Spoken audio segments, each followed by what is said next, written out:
ఈరోజు మనం ఎంచుకున్నటువంటి అంశం క్రైస్తవ జీవితంలో అరణ్యయాత్ర. క్రైస్తవ జీవితంలో అరణ్యయాత్ర. సో ఈ అరణ్యయాత్ర ఏంటంటే మొదటగా ఒకసారి దాన్ని గమనించే ప్రయత్నం చేస్తాం. మానవుడు పరిణామ క్రమంలో మనం గమనించినట్లయితే మొట్టమొదటిగా అరణ్యంలో జీవించడం వల్ల మనం తీసుకుంటాం.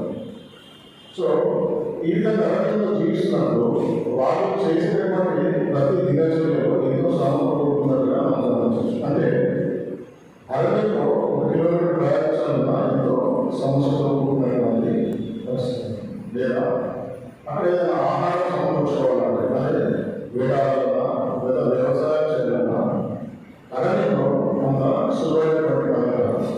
కనుక ప్రతి ఒక్క చిన్న పని అంటే తన దైనందిన జీవితంలో చేయవలసినటువంటి ప్రతి ఒక్క పనికి ఎంతో సమస్యతో కూడుకున్నది కనుక మానవుడు కాలకాలంగా ఏం చేశాడంటే అరణ్యాన్ని విడిచి ఒక సమతలమైనటువంటి భూమి లేదా నివాసయోగ్యమైనటువంటి ఒక భూమిని ఎంచుకొని అక్కడ నివసించడానికి ప్రారంభించాడు.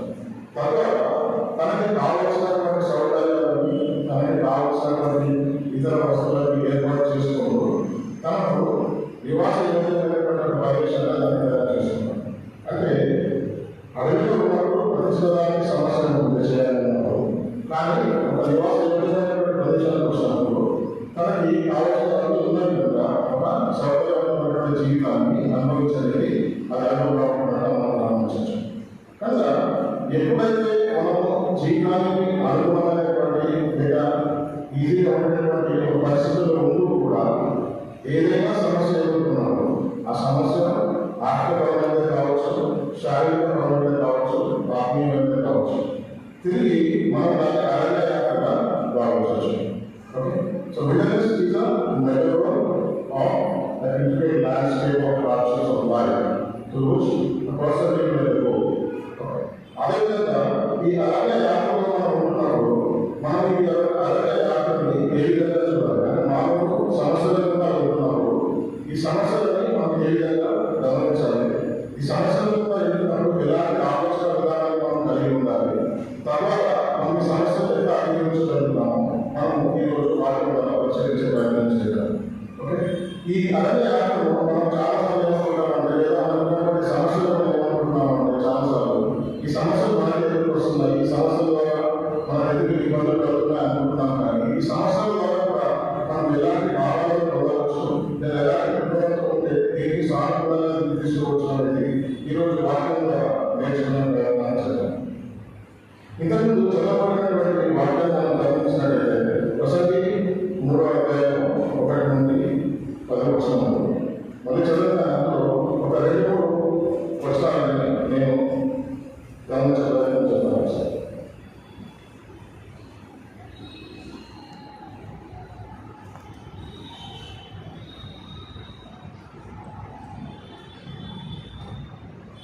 ప్రసంగి 3:1 ప్రతిదానికి సమయం కలదు, ఆకాశం కింద ప్రతి ప్రయత్నాలకు సమయం కలదు. అంటే మన జీవితంలో ప్రతిదానికి ఒక సమయం ఉందని ఇక్కడ వాక్యం ద్వారా మనం తెలుసుకోవాలి. ఇందులో సంతోషాలు, ఆనందాలు ఉన్నత పరిస్థితి కాదు కానీ సమస్యలు కూడా ఉండొచ్చు, బాధలు కూడా ఉండొచ్చు. ప్రతిదానికి ఒక సమయం ఉంది. ఆ సమయాన్ని ఏ విధంగా అర్థం చేసుకోవాలి, ఆ సమయంలో ఏ విధంగా మనం బిహేవ్ చేయాలి, తద్వారా ఏ విధంగా దాన్ని మనం ఉపయోగంగా ఉంచుకోవాలి అనేది వాక్యం ద్వారా తెలుసుకునే ప్రయత్నం చేస్తాం. అదేవిధంగా ముఖ్యమైనటువంటి విషయం ఇక్కడ 10వ వచనం గమనించండి. నరుడు అభ్యాసం పొందడానికి దేవుడు వారికి పెట్టిన కష్టానుభవము నేను చూసేది. మనం చాలా ఏమనుకుంటామంటే కష్ట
ఏ విధంగా తీసుకుంటే ఇది మనకు ఉపయోగకరంగా ఉంటుంది, ఏ విధంగా తీసుకుంటే ఇది మనం నష్టపోతామో ఒక ఎగ్జాంపుల్ ద్వారా గమనించే ప్రయత్నం చేస్తారు. ఈ మొదటి ఎగ్జాంపుల్ వచ్చేసి రాజైనటువంటి సౌలు మరియు దావీదు వచ్చినటువంటి కొన్ని సత్యాలను గ్రహించే ప్రయత్నం చేస్తాం. రాజైనటువంటి సౌలు మరియు దావీదు యొక్క జీవిత చరిత్రను గమనిస్తాం. ఇక్కడ 3 భాగాలుగా విభజించవచ్చు. ఒకటి, వాళ్ళకి కష్టాలకు రాకుండా ముందు ఉన్నటువంటి పరిస్థితి ఎలా ఉంటుంది, కష్టాలు కూడా వాళ్ళు వెళ్ళినటువంటి పరిస్థితి ఎలా ఉంటుంది, కష్టాల నుంచి వాళ్ళు వెళ్తున్నప్పుడు ఎలాంటి వాళ్ళ యొక్క యాక్టివిటీస్ వాళ్ళు చూపించారు, తద్వారా వాళ్ళు ఏ విధంగా రాబడ్డారు, ఏ విధంగా నష్టపడ్డారు, ఈ వాటిని ద్వారా తెలుసుకునే ప్రయత్నం చేశారు. మొదటగా సౌలు యొక్క జీవితాన్ని మనం గమనించినట్లయితే అతను ఈ సమాజం కంటే కష్టాల కంటే ముందున్నటువంటి కాలం అంటే సీజన్ బిఫోర్ విల్డర్నెస్, దాని గమనిస్తాం. అతను ముఖ్యంగా మన వాటిలో గమనించినట్లయితే దాన్ని వాటి చెప్తాము, కానీ దానిపై ఒక మధ్య చదివినప్పుడే మనకు అది రావడం పర్టికులర్ వాటిని చూడకుండా కొన్ని వాటిని మనం ఉపయోగిస్తున్నాం. ఇక్కడ రావడం మనం గమనిస్తే ఇతను తీసుకున్న వ్యాపారంలో కుమారుడు, ఇతను ఒక ధర్మవంతుడు, అంటే అలాగే సమాజంలో ఒక ధర్మవంతుడైనటువంటి పరిస్థితి కనుక అతనికి ఎటువంటి ఆర్థికమైనటువంటి ఇబ్బందులు కానీ శ్రమలు కానీ ఉండకుండా మనం గమనించలేదు. అదేవిధంగా ఇంకొక సమయంలో ప్రజలను గమనిస్తే ఇతడు యెహోవా చేత ఎన్నుకోబడినటువంటి ఆ అభిషేకించినటువంటి మొట్టమొదటి విషయాన్ని బాగా ఉంటున్నాడు. అంటే తనకి ఎంత ప్రాధాన్యత దేవుడు ఇస్తారో గమనించండి. అప్పటి వరకు న్యాయాధిపతులు వాళ్ళ పరిపాలించినట్టు మనం గమనిస్తున్నాం. ఇతను మొట్టమొదటి రాజుగా ఇశ్రాయేలును పరిపాలించినట్టు మనం చూస్తున్నాం. అంటే అలాంటి ఆత్మీయతతో దేవుడి చేత ఎన్నుకోబడినటువంటి నాయకుడుగా ఉంటున్నాడు. అంటే అంతమంది ఇశ్రాయేలులో అతన్ని ఎన్నుకున్నారంటే అతను ఉన్నటువంటి ఆ విశేష మనం గ్రహించాలి.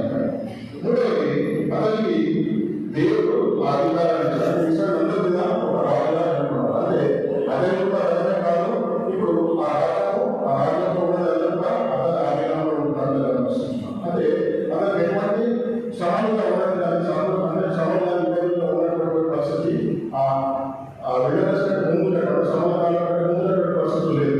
సంతోషంగా అధికారంతో ధర్మంతో అతను జీవిస్తున్నటువంటి పరిస్థితి ఉంది. అదేవిధంగా గమనిస్తే ఇతనికి వచ్చినటువంటి కష్టాలు ఏమిటో మనం ఒకసారి గమనిస్తాం. దూరంగా ఉన్నాము కానీ పాటలు చెప్పడానికి ప్రయత్నం చేస్తున్నాను. అతనికి సౌండ్ వచ్చినటువంటి కష్టాలు ఏంటి అంటే మనం గమనిస్తే తరచు యుద్ధాలు సంభవిస్తున్నట్టుగా మనం గమనిస్తాం. ఆయన ఎప్పుడు చూసినా అతని చుట్టుపక్కల రాజ్యాలతో ఎప్పుడు తరచు యుద్ధాలు జరుగుతున్నట్టుగా మనం గమనిస్తూ ఉంటాం. అది కాకుండా ఒక దురాత్మ చేత పీడిపబడినట్టుగా చూస్తున్నాం. అదే వచ్చినటువంటి సమయంలో ఇంకొకటి ఏంటంటే దురాత్మ చేత పీడిపబడ్డాడు. అంటే ఒక దురాత్మ ఒకరిని పీడిస్తున్నారు. ముఖ్యంగా మూడవ విషయం ఏంటంటే ఈ కాలంలో దావీదు మీద ఈర్ష్యను ప్రబోధించినట్టు గమనిస్తాం. ఇది కూడా అతన్ని కష్టాన్ని కలిగేస్తున్నాడు. అది ఎప్పుడైతే మనం కూడా అట్లాంటి భావాలను కలుగుతామో మన జీవితంలో ఉన్నటువంటి సంతోషము, ఆనందము, సౌకర్యాన్ని కూడా పోతున్నట్టు గమనిస్తాము. కానీ కొత్త మనం చూస్తుందంటే మనం తీసుకునే కాలంలో నుంచి బయటకు వచ్చే మనల్ని బాగా చేస్తున్నట్టు మనలో కూడా చూసే మన ఆలోచనలు కావచ్చు, మన తలంపులు కావచ్చు. ఇక్కడ దావీదును చూసి ఈర్ష్య చూసుకోవడం ద్వారా తన మనసాన్ని కోరుకున్నట్టుగా తద్వారా ఇంకా రాజాధికారులు కోరుకున్నట్టుగా మనం చేతులు కారణం. తర్వాత నాకు వచ్చినటువంటి ఆలోచన అంటే అప్పటికైతే రాజుగా ఉన్నాడు, ఇంకా ఎక్కువ చేత అతను విసర్జించబడలేదు. అయినా కూడా ఒక రకమైనటువంటి అబద్ధత భావాన్ని కలిగి ఉన్నాడు. ఎందుకంటే ఎప్పుడైతే గురియాలను చంపి దాడులు వస్తున్నప్పుడు అక్కడ ఉన్నటువంటి ప్రజలు ఆయనను ఎంతో మెచ్చుకుంటారంటే 10,000 మంది చంపినాడు అని దాడులను కోరుకున్నప్పుడు అతను దాన్ని ఒక రెడ్డిగా తీసుకున్నాడు. ప్రజలు చేసినట్టుగా ఈర్ష్య చేస్తున్నట్టుగా ఉంచారు. సో ఈ 4 క్యారెక్టర్స్ ఏవైతే ఉన్నాయో అప్పటి వరకు అతను సంతోషంగా జరుగుతున్నటువంటి కాలం నుంచి అతను వెళ్ళగా ఈ కష్టకాలంలో జాగ్రత్త ఈ కాలంలో జాగ్రత్తగా మనం గమనించవచ్చు. అయితే ఈ ముఖ్య కాలంలో అంటే అతను ఈ సమయంలో వెళ్తున్నప్పుడు అతను ఎలాంటి బిహేవియర్ కనపరచాడు, ఎలాంటి స్వభావాన్ని కనపరచాడు, దాన్ని ఏ విధంగా తీసుకున్నాడు అనేది వాటిగా గమనించే ప్రయత్నం చేస్తాం. మొదటిది అతను కనపరిచినటువంటి మొదటి లక్ష్యం ఏంటంటే అసహనాన్ని కనపరిచినట్టుగా వాటిలో మనం గమనిస్తాం. ఈ అసహనం ఎప్పుడు కనపరచాడంటే అక్కడ అమాయకులతో యుద్ధం జరిగేటువంటి పరిస్థితి ఏర్పడింది. అమాయకులు వచ్చి విమర్శలు దిగి ఉన్నారు. అప్పుడు సమూయేలు ఒక వాక్యం చదివడము, యెహోవా దేవునికి బయలు అర్పిస్తాము, ఆ యుద్ధానికి వెళ్ళే ముందు అడగడము. సమూయేలు కొడుకు ఎదురు చూస్తున్నటువంటి పరిస్థితి. సమూయేలు నేను 7 రోజుల తర్వాత వస్తానని అక్కడ వాక్యం వస్తున్నారు. కానీ 7వ రోజు కూడా అతను వచ్చినట్టుగా మనం గమనించాం.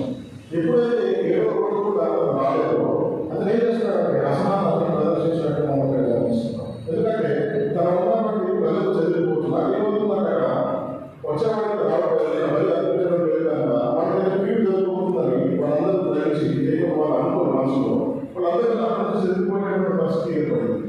ఇలా ఈ పరిస్థితి ఏర్పడినప్పుడు సౌలు ఏం చేశాడంటే వీళ్ళందరూ చదివిపోతున్నారు, వీళ్ళందరూ ఒక దగ్గర ఉండాలన్నటువంటి భావంతో ముందుగా సమూహం కంటే ముందుగానే అతను ఆ బలిపీఠం మీద బలియాత్ర జరిపించినట్టుగా మనం గమనిస్తాం.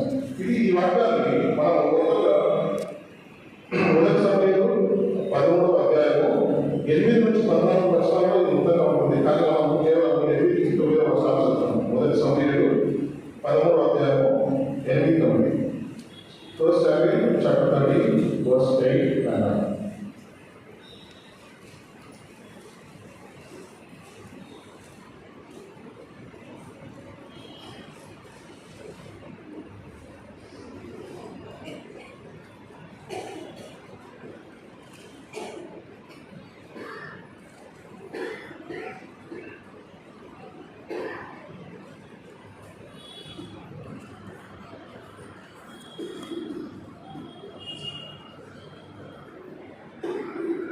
సమూయేలు చెప్పినట్టు అతను 7 దినములు ఆగి సమూయేలు దినాలను రాకపోయి జనులు తన ఇద్దరిని చదివిపోయి చూసి ధనములను సమాధానములను నా ఇద్దరు తీసుకుని ధనము చెప్పి ధనబలి అర్పించారు. ఇక్కడ సౌలు తన అసహనాన్ని ప్రదర్శిస్తూ సమూయేలు రాకముందే ఇక్కడ ఆజ్ఞ అధికరించి సమూయేలు బదులుగా సౌలు ఇక్కడ అర్పణ అర్పించినట్టుగా బయలు అర్పించినట్టుగా మనం గమనిస్తాం. తద్వారా తర్వాత వర్షాలను గమనిస్తే సమూయేలు వచ్చి చెప్తున్నాడు. మీరు 14 వర్షంగా చూసినప్పుడు అదే 14 యెహోవా తన చిత్తానుసారమైన మనసులను అందరికీ నీవు ఆజ్ఞాపించిన దాన్ని లేకుండా పోతుంది కనుక యెహోవా తన జనులకి అంటే ఇతను చేసినటువంటి బోధనలు కొన్నిసార్లు ఏమవుతుందంటే మనం అక్కడ మీరు ఆ పరిస్థితులను గమనించినట్లయితే ఈ పరిస్థితుల్లో మనమే ఉంటే ఎలా బిహేవ్ చేస్తామో ఒకసారి మనం ఆలోచించుకోవాలి. అంటే రాజుగా ఆ పరిస్థితిని గ్రహించినప్పుడు అతను సమూయేలు వెయిట్ చేస్తున్నాను. అంటే సమూయేలు వచ్చి ఈ బలి అర్పించాలని ఆయన ఎక్స్పెక్ట్ చేస్తున్నాను.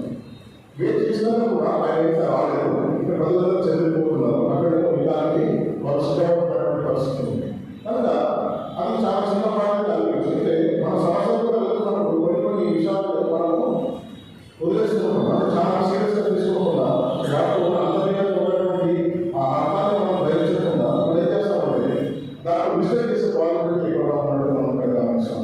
తద్వారా ఏం చేస్తారంటే ఆ చిన్న విషయంగా భావించి సమూహం కంటే ముందు ఇతర బలిపీఠాన్ని ఎక్కడ బలి అర్పించాలని గమనిస్తాం. కానీ ఇది పర్యవసానం జరిగిందంటే దేవుడు అతను విజయగా ఇక్కడ గమనిస్తాం. దాని బదులుగా ఇంకో రాజులకు పెట్టాలంటే ఒక నిర్ణయం అనేది సమూయేలు అక్కడ చెప్పినట్టు మనం గమనిస్తాం. ఇదే విధంగా ఇంకా కొద్దిగా ఇంకొక క్యారెక్టరిస్టిక్ ఆ సౌలు క్యారెక్టరిస్టిక్ మనం గమనిస్తుందంటే ఇతను డిజబిలిటీ లేదా అవిధేయతను దేవుడికి కనపరిచినట్టుగా మరొక విషయాన్ని మనం గమనించవచ్చు. సో ఏ విధంగా అవిధేయతను కనపరిచారో ఒకసారి గమనిస్తాం. మొదటి సమయంలో 15వ అధ్యాయం 22 నుంచి 22 వస్తున్నాం. కానీ దీనికి సంబంధించినటువంటి మొత్తం విషయాన్ని గ్రహించాలంటే 2 నుంచి 4 వరకు చదవాల్సినటువంటి అవసరం ఉంది. కానీ నేను 2 విషయాలు మాత్రమే చదువుతున్నాను. 15వ అధ్యాయం 22.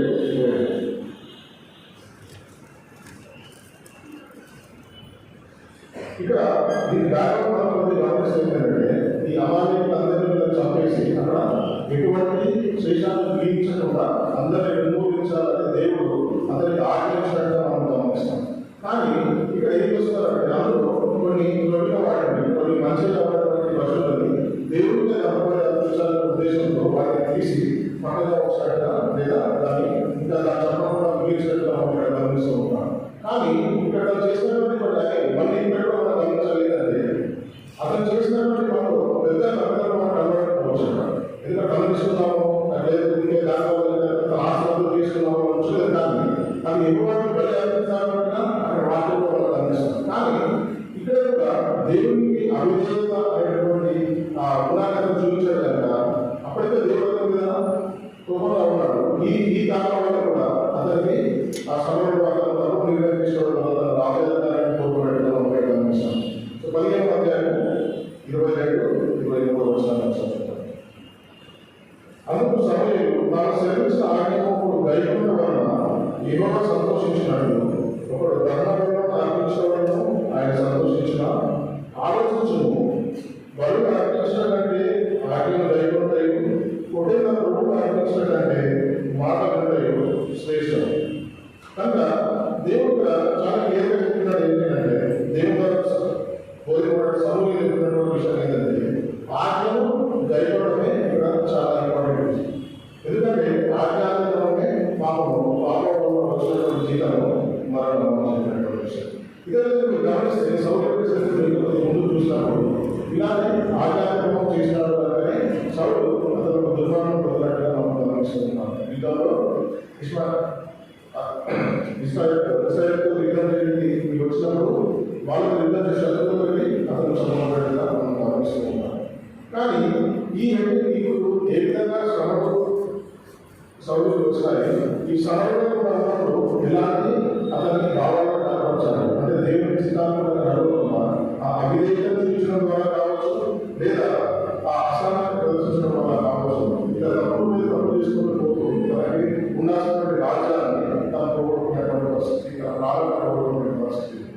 అదేవిధంగా ఇప్పుడు దావీదు జీవితంలో ఇదే విషయాలను ఏ విధంగా దావీదు తీసుకున్నాడు. దావీదు బిల్డర్స్ కంటే ముందు అంటే అతను సమయం కంటే ఇబ్బందుల కంటే ముందు ఉన్నటువంటి జీవితం ఏ విధంగా ఉంది, ఆ జీవితంలో ఎలాంటి జీవితంలో అనుభవించాడు, సమకాలంలో ఏ విధంగా బిహేవ్ చేశాడు, తద్వారా అతను ఏ విధంగా లాభపడ్డాడో ఒకసారి వాటి ద్వారా తెలుసుకున్నాం.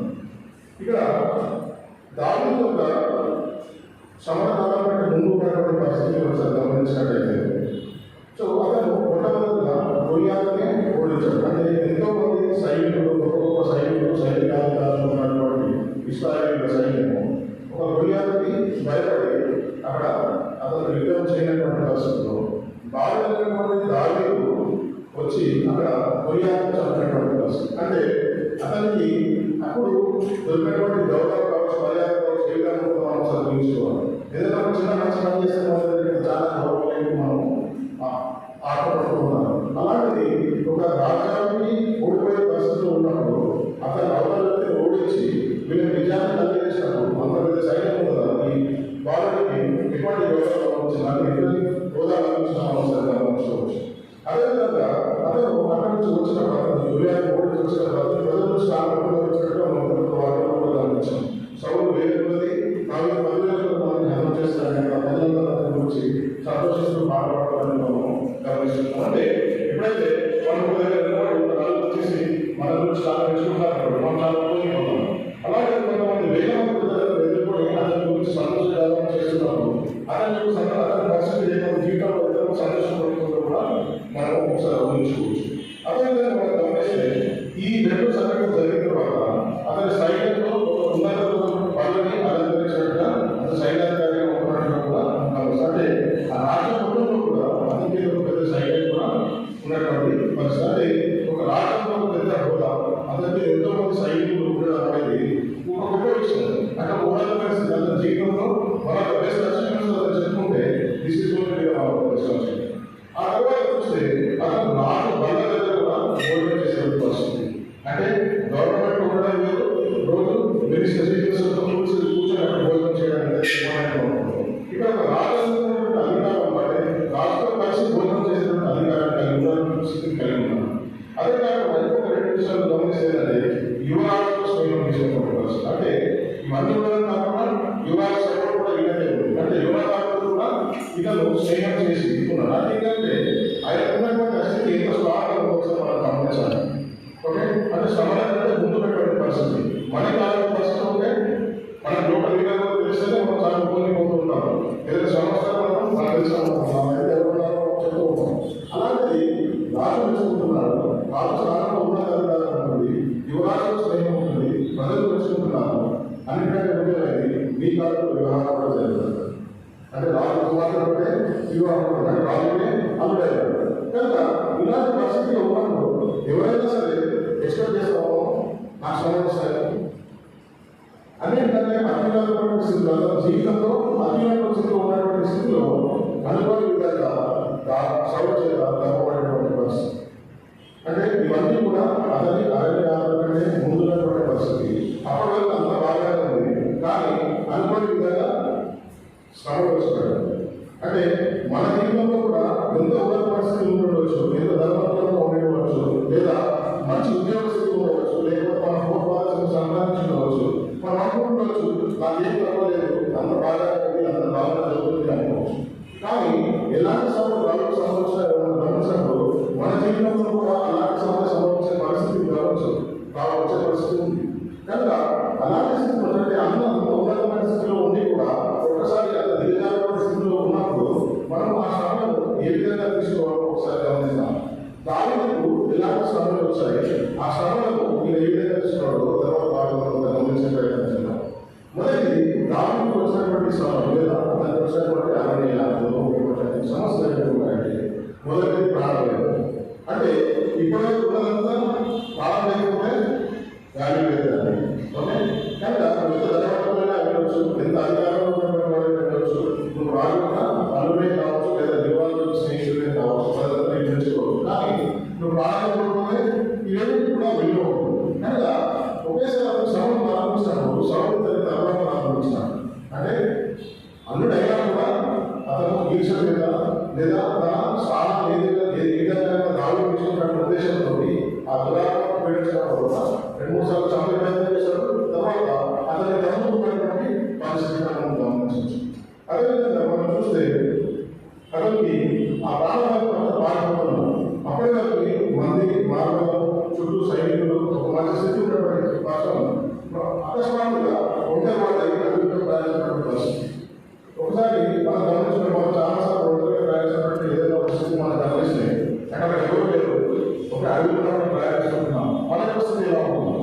మనం ఎంత ధైర్యవంతమైనటువంటి ఒక రకమైనటువంటి ఒక భయం అనేది మన మనసులో కలుగుతూ ఉంటుంది. సడన్గా జరుగుతూ ఏమవుతుందో, లేదా మన ఆరోగ్యస్థితి పడిపోతే ఏమవుతుందో, మనకి ఎటువంటి ఇబ్బందులు ఇంట్లో ఉన్నప్పుడు అనారోగ్యస్థితి వస్తారు. సడన్గా ఏమైతే నా కుటుంబం ఏమవుతుందో అన్నప్పుడు ఆలోచన మనకు ఒంటరిగానంలో ఉన్నప్పుడు నువ్వు ఎంత ఉపయోగపడినా సరే అది ఒక రకమైనటువంటి మనని బాధని గురి చేస్తున్నట్టు గమనించవచ్చు. ఇక్కడ తన సొంత ప్రాథమికమైనటువంటి యోనాలను కోల్పోయాడు. ఎందుకంటే అతను యువరాజు యాభై బాధ్యత ఉండాల్సినటువంటి పరిస్థితి. రాజ్యాన్ని వదిలేసి దానితో రాలేడు. ఇతను కూడా అంత రాలేడు. కానీ యువతనంలో కొంత హెల్ప్ తీసుకొని ఆ ప్రాణాన్ని బయటపడడం నుంచి పాల్గొనేటువంటి అంటే తన సొంత స్నేహితులు కూడా కోల్పోయినటువంటి పరిస్థితి. ఆ సమయంలో ఉన్నంత సమయం కూడా అతన్ని శత్రువులు వెంటాడుతూనే ఉన్నారు. ఎక్కడ నుంచి బయట ఆ సమయం సంబంధించినటువంటి గ్రంథాలను చదివినప్పుడు మనకు అర్థమయ్యేది ఏంటంటే అతను కాన్స్టెంట్గా పరిగెత్తుతూనే ఉన్నాడు. ఎక్కడ పోయినప్పటికీ ఎవరో ఒకరు సౌకర్యానికి ఇన్ఫర్మేషన్ అనేది అందిస్తున్నారు. దావీదు మా ప్రదేశంలో ఉన్నాడని చెప్పుకుంటున్నారు. అంతా ఏం చేస్తున్నాడంటే అతను రెస్ట్లెస్గా ఒక ప్రదేశం నుంచి ఒక ప్రదేశానికి తలబడినటువంటి పరిస్థితి. ఎంతో మానసికమైనటువంటి శారీరకమైనటువంటి అతను ఇబ్బందులు గురవుతున్నట్టు. ఎందుకంటే తినడానికి ఆహారం లేదు, తాగడానికి నీరు లేనటువంటి పరిస్థితి. ఇంకా వాటిలో గమనిస్తే మన ఆహారం ఎంతో మంది దగ్గరికి వెళ్ళినట్టు మనం బాగా చూస్తాం. ఒక దగ్గర రాత్రి దగ్గర కూర్చొని రోజు కావాల్సిన పదార్థాలను తినేటువంటి పరిస్థితి. ఇప్పుడు వెళ్ళి ఇంటింటికి వెళ్ళేసి ఆహారాన్ని అడిగినటువంటి పరిస్థితి. ఇంత ట్రాన్స్పోర్టేషన్ ఇంత ఇటువంటి ఉన్నత గురించి అంత ఆలోచన మనం పడిపోయినప్పుడు మనసు ఎలా ఉందో ఒకసారి గమనించాం. మనకైతే ధైర్యం సరిపోతాం. లేకపోతే ఇంకా కష్టం చెప్పా బయటపడతాము మనం ఆలోచించలేదు. చాలా మంది మానసికంగా కుంగిపోతారు. ఓకే, డిప్రెషన్లో వెళ్ళిపోయిన పరిస్థితి. కానీ దానిలో అలాంటి స్థితిలో కూడా దేవుడి పైన ఆధారపడేలా మనం చూస్తాం. అన్నింటికంటే చిన్న ఉంటుందంటే అతను ఎక్కడైతే తాను ఏం తెలియదు అనుకునే పరిస్థితి. అంటే ఆ అడగ అంతా కూడా చేస్తున్నప్పుడు తను తలపడుతున్నప్పుడు ఒక పర్టికులర్ క్వశ్చన్ ఇక్కడే ఉండిపోవాలి లేదు, ఇక్కడే అదే వాతావరణం ఇక్కడ లేదు. అతను ఒక ప్రదేశంలో తెలియదు. ఒక పరిస్థితుల్లో ఫిలిస్తీన్ల దేశంలో వెళ్ళి కూడా సరైనటువంటి పరిస్థితి ఉన్నాయి. కనుక ఇలాంటి పరిస్థితులు ఏదైనా ఎదుర్కోవడం అన్సర్టైన్ సిచ్యువేషన్ ఒక ఉన్నత పరిస్థితి నుంచి అభివృద్ధికి పాల్గొనడం, మంచి స్థితిలో ఉండి ఆహారం కూడా దొరికినటువంటి పరిస్థితుల్లో వెళ్ళిపోవడం, ఒక గొప్ప రాజులో అనుకుంటే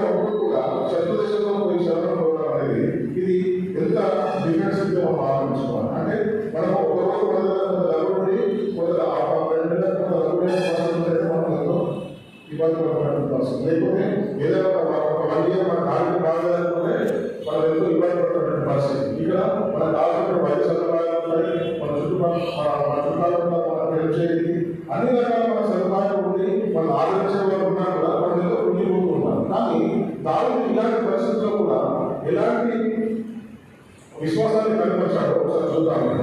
కీర్తనలు 23వ అధ్యాయాన్ని ఒకసారి గమనిస్తాం. కీర్తనలు 23వ అధ్యాయం మొదటి 4 వచనాలు మనం గమనిస్తాం.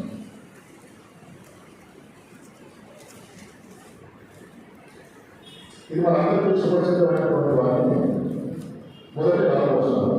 Psalms 23:1. యెహోవా నా కాపరి, నాకు లేని కలుగదు, పచ్చికల చోటను ఆయన పరుగు చేస్తున్నాడు, శాంతికరమైన జనుల మీద నన్ను నడిపిస్తున్నాడు, నా పాపములకు ఆయన సేవ తీర్చున్నాడు, తన నామమును బట్టి నీ మార్గంలో నన్ను నడిపిస్తున్నాడు. గాఢమైన రోజులో నేను సంచరించను, ఏ అపాయాలను భయపడను, నీవు నాకు తోడైనందుకు నీ దుర్గతయు నీ దండము నన్ను ఆదరించు. అంటే ఇప్పుడు మాట్లాడు గాఢమైన రోజులో నేను సంచరించను, ఏ అపాయాలను నేను భయపడను. అంటే మనం ఒక రోజులకు వెళ్తున్నాం, కఠినంగా ఏ సమస్యలు వెళ్తున్నప్పుడు కూడా దేవుని ఎదుర్కొన్నటువంటి విధించిన కానీ వివాసాలు కానీ అసత్యాలు మనం గమనించి ప్రయత్నించాలి. అదే మనం సమస్యలు ఉన్నప్పుడు దీన్ని స్ఫూర్తిగా తీసుకోవాలి. అది అంటున్నాను, ఎక్కడైనా సరే మనం తోడైతున్నాము, నాకు సహాయం చేస్తున్నాము, నాకు ఎటువంటి హాని నాకు జరగదు విశ్వాసంతో అంటున్నాను. కనుక ఇలాంటి విశ్వాసాన్ని మనం కనపరిచే స్థితిలో ఉన్న అవసరం మనం ఆలోచించుకోవాలి. దావీదు యొక్క జీవితం నుంచి మనం నేర్చుకోవాల్సిన విషయాలు ఇది ఒకటి మనం జాగ్రత్తగా గమనించాలి. దీని తర్వాత మనం గమనిస్తుందంటే ఇక్కడ మనం ముందే గమనిస్తుందంటే కష్టాల్లో కూడా, ఇబ్బందులు కూడా, బాధ పరిస్థితుల్లో కూడా దేవుని పైన ఎలా ఆధారపడాలో దావీదును చూసి మనం నేర్చుకోవచ్చు. ఇదే కాకుండా ఇంకొక అతని గుణాశయాలు ఎలాంటి కనపరచాలో మనం గమనిస్తాం. అతను సౌలు ఇతని చంపలేదని వెంబడిస్తున్నాడు, కానీ సౌలుని చంపేటువంటి పరిస్థితి దావీదు చేతిలో ఉన్నా కూడా సౌలు దావీదుని చంపకుండా అతను విడిచిపెట్టినటువంటి పరిస్థితి. సపోజ్ మనకి ఎవరి మీద ఒక ద్వేషం ఉంది, ఎవరి మీద ఒక కోపం ఉందనుకోండి, వారి మీద బలపరించుకునే అవకాశం వస్తే అంత ఈజీగా అయితే వదిలిపెట్టాడు. ఓకే, అంటే మనకు పైసలు ఉండకపోవచ్చేమో, ఇద్దరు కానీ అట్లీస్ట్ వాళ్ళకి సహాయం చేయకుండా వదిలేస్తారు. ఓకే, అంటే దేవుడు కనబడకుండా తప్ప ప్రయత్నాలు చేస్తారని గమనిస్తాం. మనం అనుకుంటాం అతను ఫోటో లేదు కదా, అతను నాకు డబ్బులు ఇవ్వలేదు కదా అని అతన్ని మాట్లాడుకుంటా ఉంటాం, అతన్ని మొహం జాగ్రత్తాం, కానీ ఎవరు పరిస్థితి ఉండి కూడా అతను సహాయం చేయకపోవచ్చు. కానీ ఇక్కడ వాటిలో మనం గమనిస్తే ఎలాంటి పరిస్థితులు గమనించాలంటే exactly when ourselves to his shoes and think that way, what actually he has done there. మనం వాటిని సాధారణంగా చేసినప్పుడు ఆ లోటు మనం గ్రహించలేము. ఇక్కడ సౌలు అతన్ని చంపడానికి తగ్గుతున్నాడు, దేవుడు సౌలు తీసుకుని వచ్చి చేసి తప్పనిస్తున్నాడు. అంటే లోపల అక్కడ భయం ఉంది, కోపం ఉంది. దావీదు అతను ఉమ్మడినటువంటి ఆ మంది మాత్రం ఏమంటున్నారంటే సౌలుని చేసి తప్పనించాడు, ఇప్పుడు చంపేసేయాలి ఎందుకంటే అతను చెప్తూ ఉంటున్నాడు పరిస్థితి. అతను చనిపోతే ఇతను ప్రాణం దొరుకుతుంది, ఇతను రాజ్యాధికారం వస్తుంది. అంటే ఇక్కడ ముందే ఒకసారి గ్రహించాలి ఏంటంటే ఈ పరిస్థితి రాకముందే సమూహ చేత దావీదు అభిషేకించడం చేయబడినప్పుడు, అంటే దేవుడు ఆహ్వానం ఇచ్చేసిన ఆల్రెడీ సౌలు రాబోయే రాజుకు అభిషేకం జరిగిపోయింది, కానీ ఇంకా రాజమర్యాద చేయడం రాదు. కనుక ఈ ఒక దగ్గర ఆయన చంపేసి ఏమవుతుందంటే ఈ రాజాధికారం చేతికి వస్తుంది, ప్రజలందరూ ఆయన మాట వింటారు. కానీ ఇక్కడ దావీదు కనపరిచినటువంటి ఆ వ్యక్తిత్వాన్ని మనం దానిలో గమనిస్తే ఎంతో నేర్చుకోవాల్సినటువంటి మన పరిస్థితులు మనం 2 ఎగ్జాంపుల్స్ దాని గురించి మనం గమనిస్తాం. సౌలుపై ఏ విధంగా కనికరించాడో చదవకుండా ఎలా కూడా మనం మొదటి సమయం